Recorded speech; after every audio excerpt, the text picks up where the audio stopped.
మీకోసం మంచి మాటలు మిత్రమా.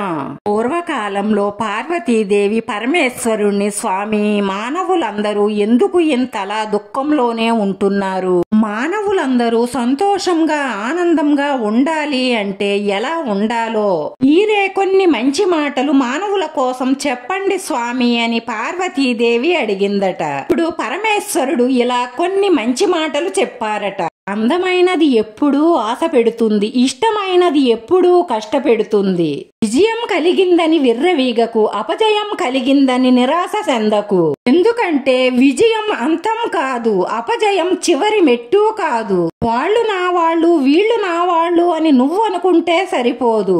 ఎదుటి వాళ్ళు కూడా అలా అనుకున్నప్పుడే ఆ బంధానికి విలువ, గౌరవం. మట్టితో పోరాడితేనే ఒక విత్తనం మొక్కగా పెరగగలదు.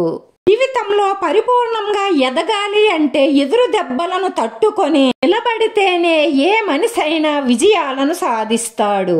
గెలవలేకపోవడం ఓటమి కాదు, మళ్ళీ ప్రయత్నించకపోవడమే ఓటమి.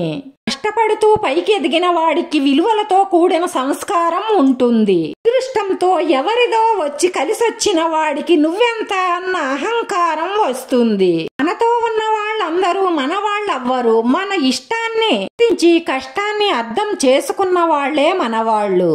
సమాజంలో నీ అవసరం ఉన్నంత వరకు అంతా నువ్వే అంటారు, అవసరం తీరిపోయాక నువ్వెంత అంటారు. దానికి మించిన ఆస్తి లేదు, సంతోషానికి మించిన సంపద లేదు. నమ్మకంతో ఏ పనిని మొదలు పెట్టొద్దు, ఎందుకంటే నీ మీద నీకున్న నమ్మకమే నీ విజయానికి తొలిమెట్టు. నీ మీద నువ్వు నమ్మకాన్ని పెంచుకో, అన్నిటిలోనూ విజయం సాధించి తీరుతావు.